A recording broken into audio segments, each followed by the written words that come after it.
Hello, everyone, and welcome to day 4 of third innings. I'm your host, Varun and I'm joined by Shayan Ahmed Khan. So, Shayan, India's day again, you reckon? By just a bit? Yeah, yeah, just by a little bit. Yeah. They made Yeah, I don't even know how many runs they made. They made over it 400 felt like runs a this million innings. runs. They made, over 1,000 runs in this test match. I think it's the Yeah. fifth highest match aggregate ever, or the fourth highest, one of those two things. A dominant Hmm. display with, again, like headlined by the Indian skipper Shubman Gill, who just did Yeah, once fantastic again, charge. Yeah. He's a bit washed because he absolutely. ends up with a strike rate less than 100, right? Is he even good if he does that? Like, what do you reckon? Y- yeah, I get what you're saying. But like, wasn't this the perfect ODI pace for Shubman Gill? Like, he was just able to play his natural cricket and ODI batting. So I think, and in this innings, I think he was a lot more leg side dominant. So he makes 110 of his 161 runs on the onside and 50 runs through the mid wicket region. So I think that was another interesting one. And they tried bowling short to him as well, which again I don't understand why they keep doing it over and over again. Bowling short to Yes. Shubman Gill is just like inviting trouble for yourself, and because he's a very good player of the short ball, I don't think high pace or even short pitch deliveries bother him all that much.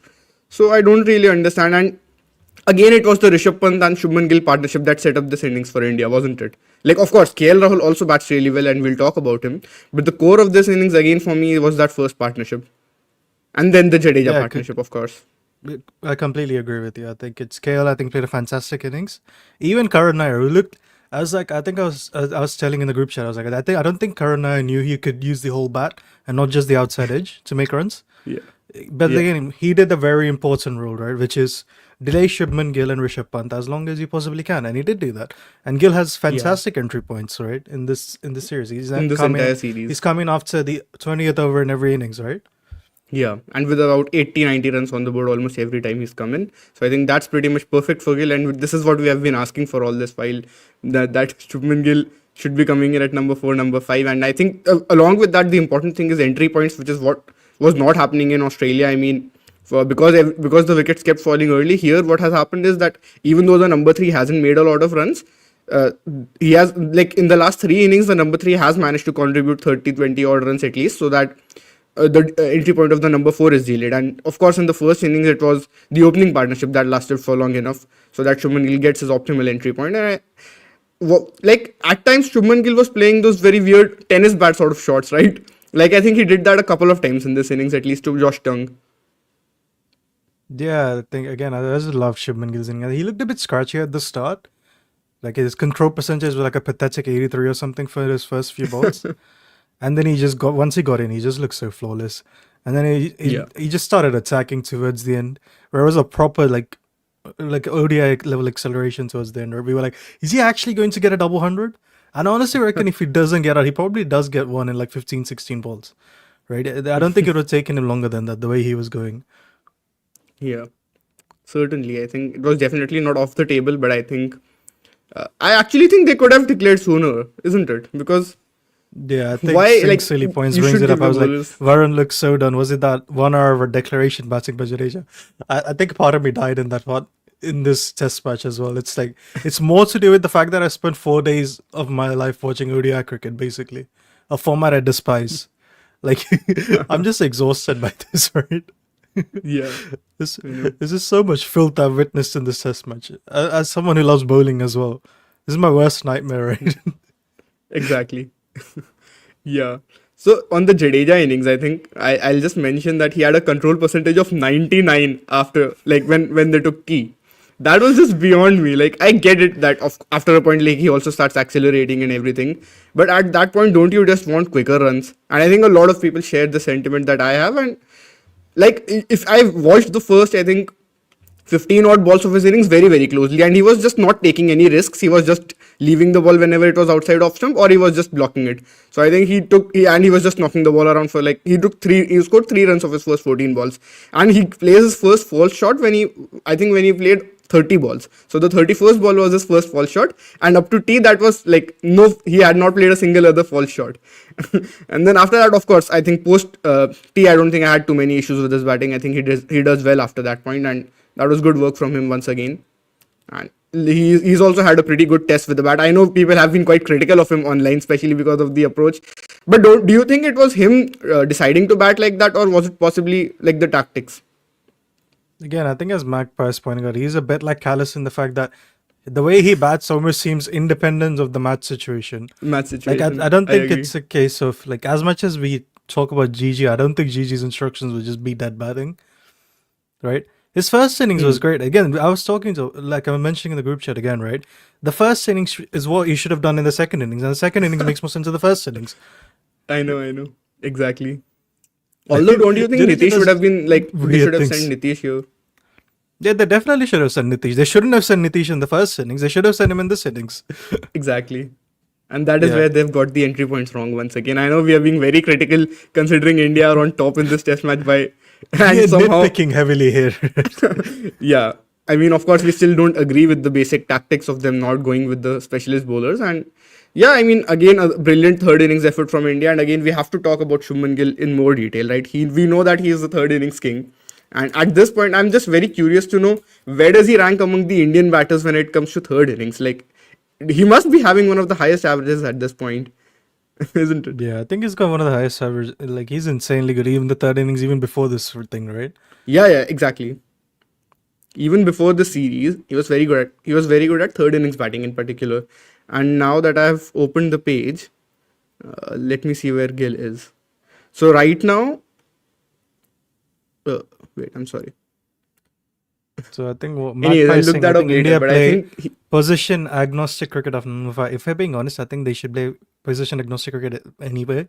Like if the score is like I don't know, like 150 for one, do you need Karun Nair to come out? Like just send Gill and Pant out, right? Like it doesn't but I matter think at that that's point. changing around too much. That's not changing. I would also like the That's how you top should four be to be using. stable. They should be using entry points like that. There's no reason for Karun to bat. The only reason, his entire purpose is just blunt the new ball, so Gill doesn't come in early, right? It's not like a Rahul Dravid situation. Here is it? I It's get what you're that's saying, something yeah. which England But did as well, where you're like they used to be like what like 120 for one in 60 overs, and they'd send out Jonathan Trott after that instead of Kevin Peterson. You're like, what the hell are you doing, right? no, I get That, what you're saying. But isn't there Mhm. like batters also prefer to be in their specific positions, and it possibly has a negative impact on them, especially like if let's Well, say you're saying obviously. Karun, okay, you go in when it's 30 for one, but you don't Mm. go in when it's 150 for one. He would be thinking like, okay, dude, this is my chance to cash in, and I'm not getting it. But now, Yeah, we all know when batters are selfish bastards and don't play for the team, Shayan. That's my point. We shouldn't be doing that, right? It's like we take so much nonsense from T20 cricket. The smartest thing T20s do is entry points, and they don't seem to be taking that very often, right? And that is because yeah, batters are stubborn, right? They believe they are the position. It is what it is, but it doesn't make any sense or any difference. But it's what they think, right? yeah. So speaking of Shubman Gill and the third innings, actually, so for a minimum of 500 runs, Gill is second all time for India, and first, guess who? Yashasvi Jaiswal. So Of Jaiswal course, averages yes. 55 in the third innings, 55.8, and Gill averages 54.85. So that is a pretty. And then with Amarnath at number three, VVS Lakshman at four, and yeah, Sidhu at five. So I think that is your top five for That's a good. minimum of 500 runs, and that is pretty good. That this was the innings where Shubman Gill would have been expecting to cash in, and absolutely brilliant stuff from him. Doesn't he have the lowest? Doesn't he have the highest lower score in a test match Yeah, who at this found it? I point? forgot what the Twitter handle is now. It's like the Association of Cricket Statistics or something like that. Yeah, Yeah, the I think they Association of posted that Cricket stat. Statisticians and Historians. That's the one.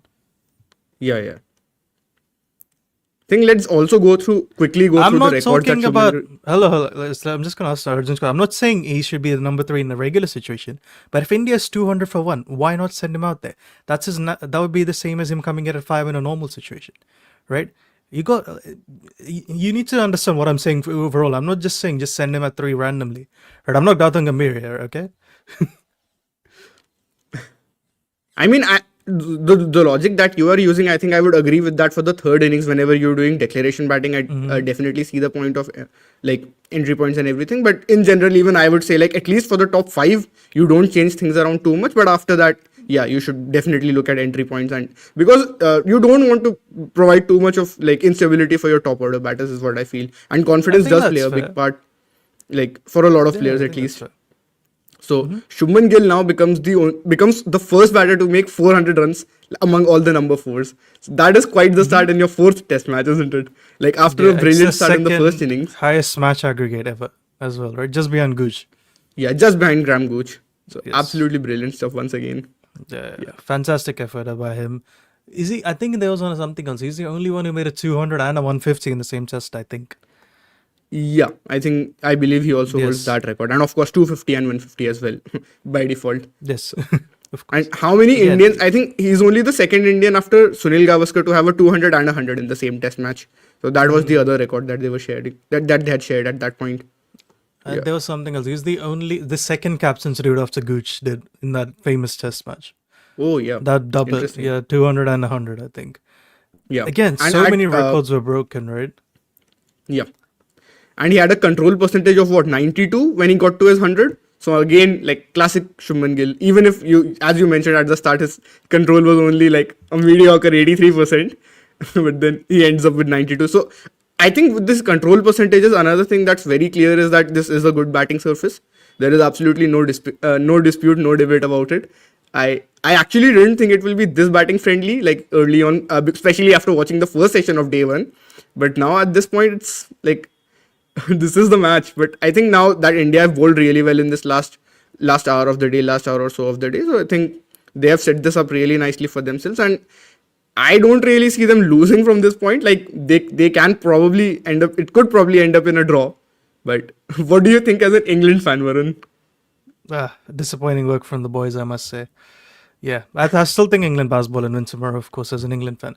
No, but really, I don't think it's will be a draw unless it rains. I think it could rain. I think we don't. From memory, the forecast is a bit shifty for tomorrow. I think that's what Jared was saying as well, right? So yeah, the only way they draw it is if it rains. I think they won't draw it if they have a full day's play, right? And Yeah, I see your point. again, unless something drastic happens and like Prasidh Krishna concedes 200 runs in 20 overs, I don't think they win either. Right? That is It's not like, happening, bro. Like that is too much. it- Yeah. right? I think we also have there's to a briefly few talk things about that- what Rishabh Pant did, right? Because his innings Yes, was of course. madness. Is it? It Did was you so see like chaotic. this Like, it sort was of just so shots he was fun. playing? Yeah, like, I was It was just so laughing, fun to bro. watch. It was just peak cinema, as they say. Yeah. Was it his fourth or his fifth delivery that he just stepped out and whacked it down the ground for a six? Like he first Yes, he yes, I first think he it's hit a Josh four. Tung, right? Yeah, of Josh Tung. So Yes, he gets a yes. 4 and a 6 as soon as he comes in. And like it is very clear what Rishabh Pant's intentions are. Of course, he does slow down a bit and gets his 50 of only what 43 or something. Some deliveries like that. From very poor strike rate for a T20 innings that. Yeah, so he hits the third ball for a four and hits the six of his fourth ball. Yeah, Again, correct. bizarre, insane shot. That he was just so good, and Yeah. then he also plays like a scoop, like a slog sweep for a six as well versus Tung, I think. Of Josh Tung later on. Yes, and then Yeah, that was a brilliant shot. does he lose his bat twice or once? I can't remember. Once I know It feels like twice. he might. Once think- when I he feel- gets why out, do I and I think think it he's done happens it twice? before that as well. Yeah? Yes. I think he does do it twice, right? I think. From Yeah, I think it memory. happens twice. Yeah. Yeah, And like then that was finally, quite like, hilarious because his bat flew away almost as far as he got caught in the deep. So completely different directions, by the way. So and again he played those usual off balance shots, and again I think an underrated aspect of his game as a test match player has definitely been strike rotation. It is something we do criticize him a fair bit for in limited overs at times, and maybe not. But maybe not so in Test cricket, right? Because he knows how to keep the runs ticking along, even when it's a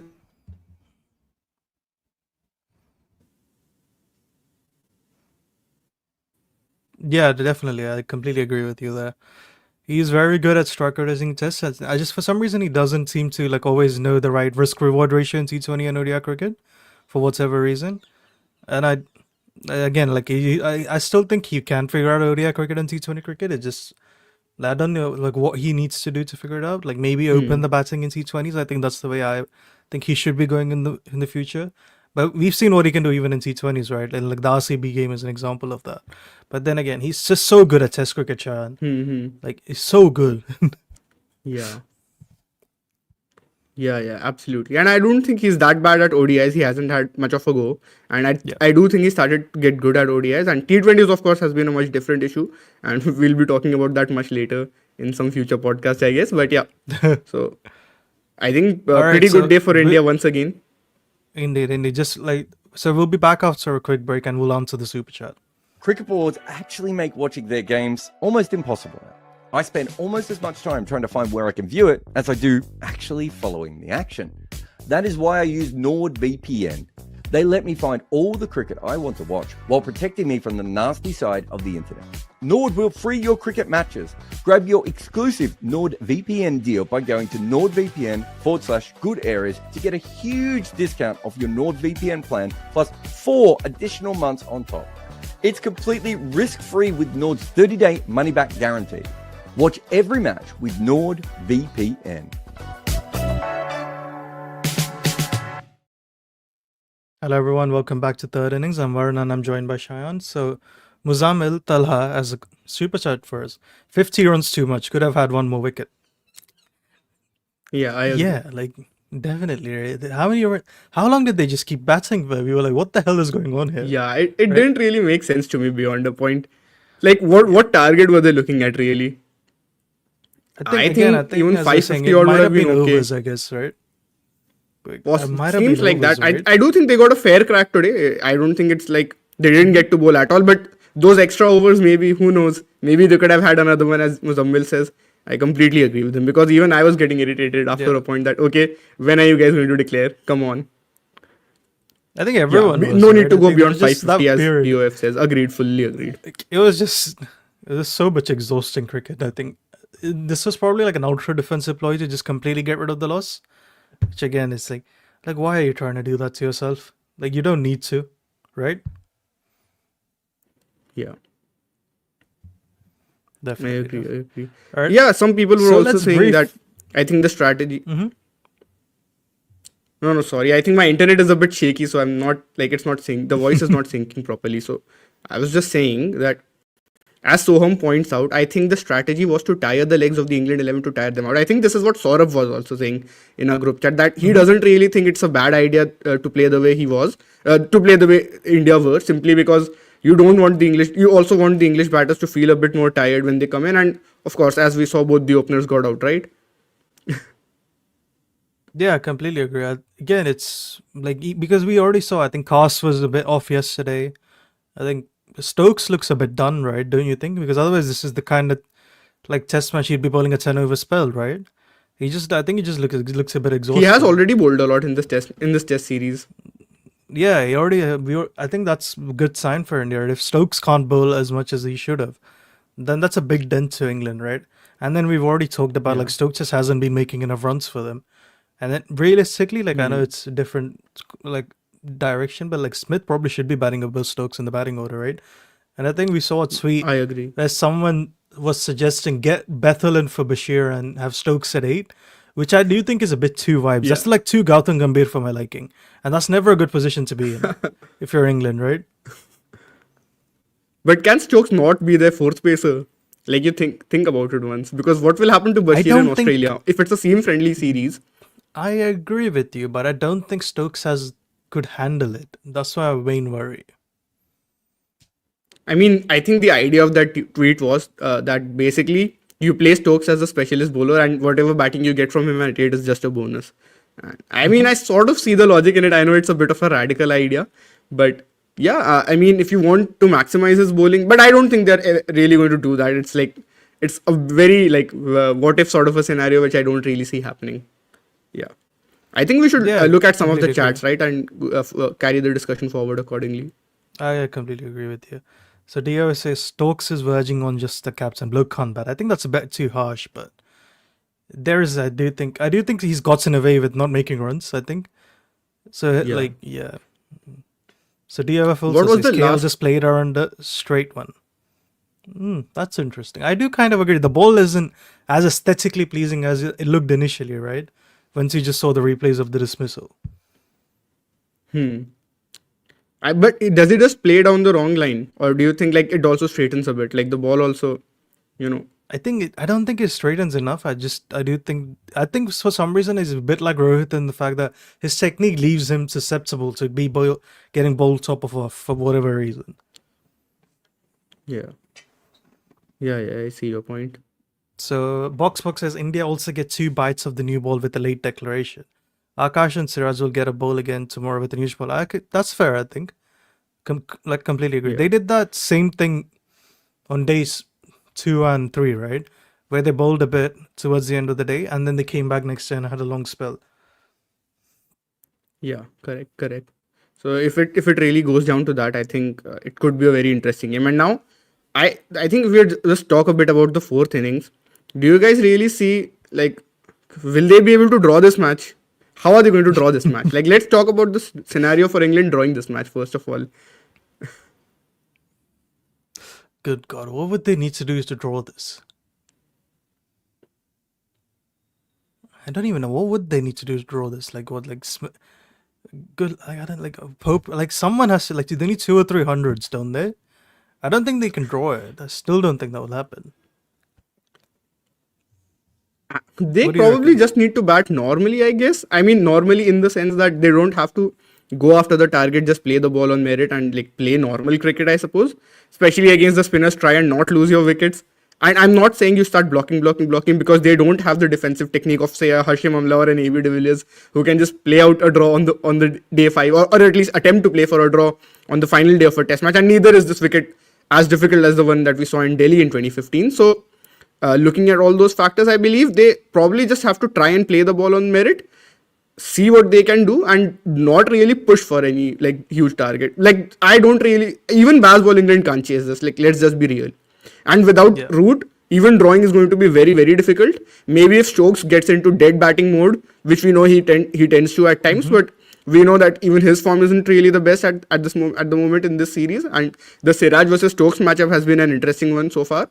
So yeah, man, and especially with even on day 5, maybe if the ball spins a bit, Jadeja and Washington could also come and play against Stokes.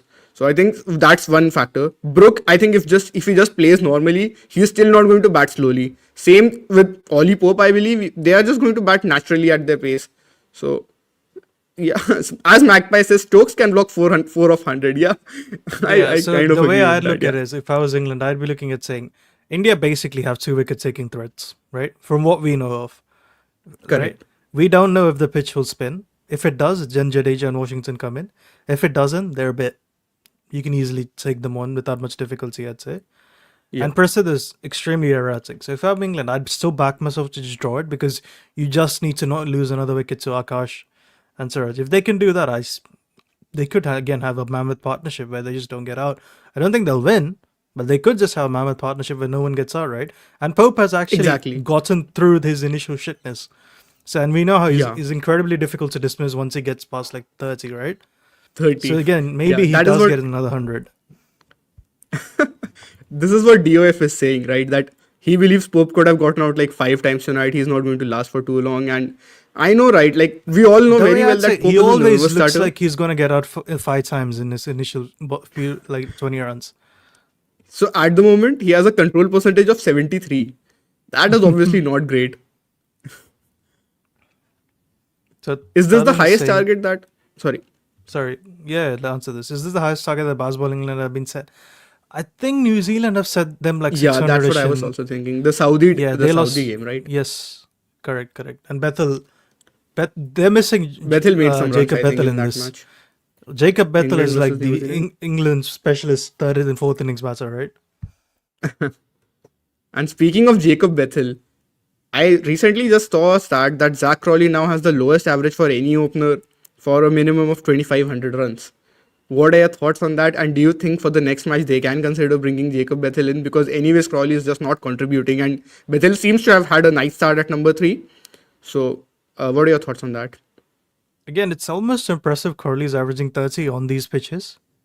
Like he was averaging 30 before that and he's still averaging 30 after it. Like it's like I don't understand how he's done it. Right? There was a brief like 10 test match streak where he was legitimately like looking good, right? Where he made runs versus Australia Exactly. and in India. And then he's done nothing Exactly, since yeah. then, right?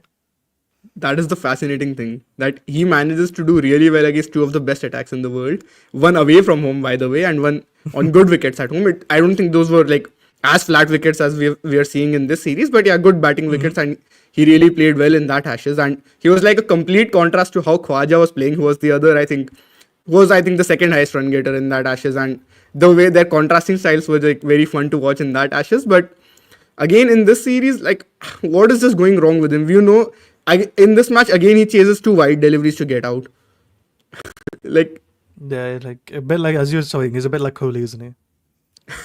yeah, whenever they who say is it? Crawley, Like, it feels like someone is saying Kohli.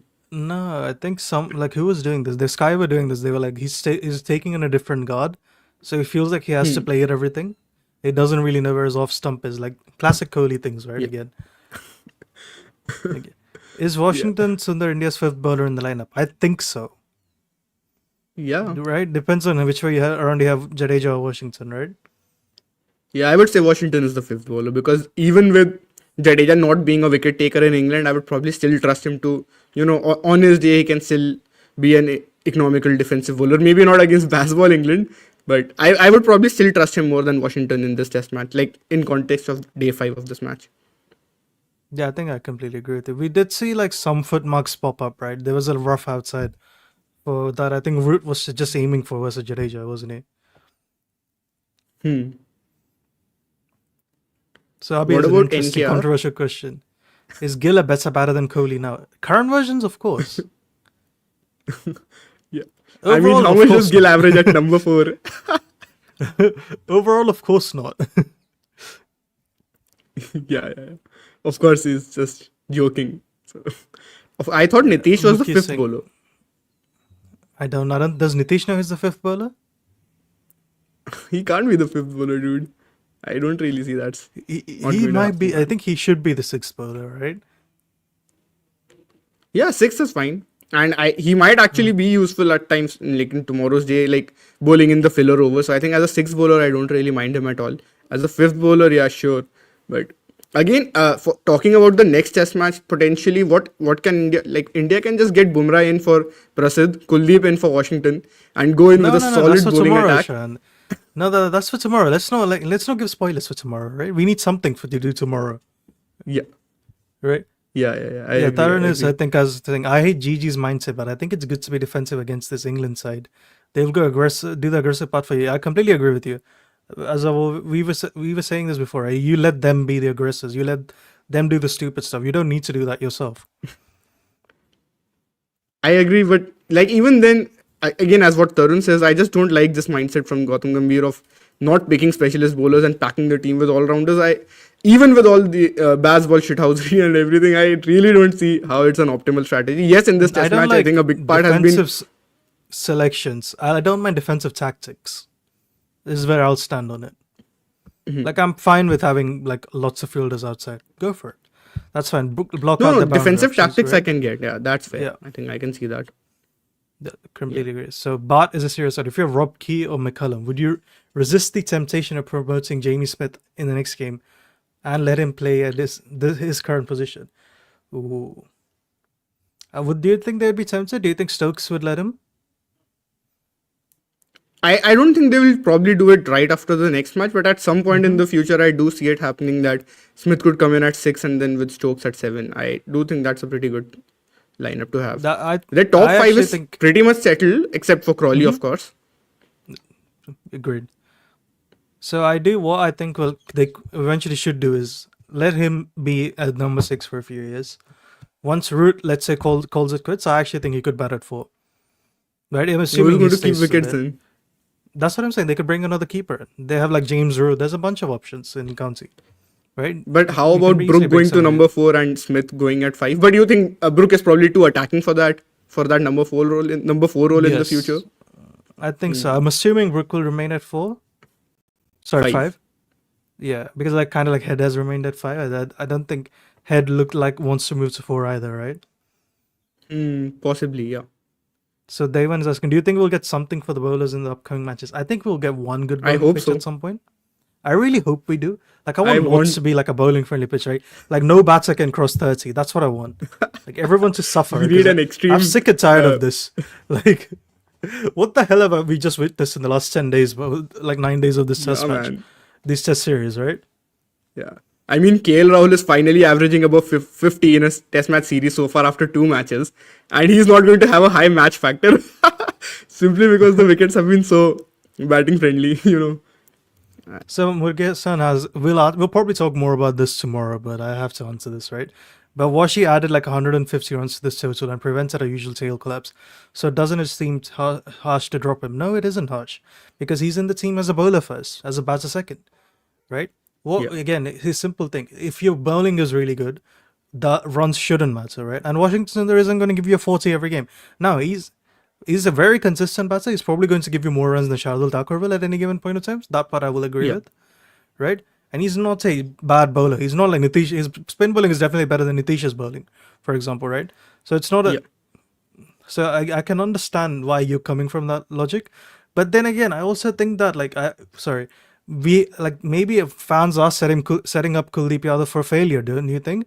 Because people want Kuldeep to come in and just perform straight away. If he has one off game, then he'll be under the firing line. They'll be like, well, might as well have Yeah. it Washi then. He at least gives us I batting, get, right? I get it. Yeah. Right? It's Fully crazy. agree with you on that. All right. So thank you so much for watching up to this point, guys. Make sure to subscribe to goodareas.co. It's the one-stop shop for everything. We'll see you tomorrow. And let's hope we had a result. And the last thing I want is rain spoiling this.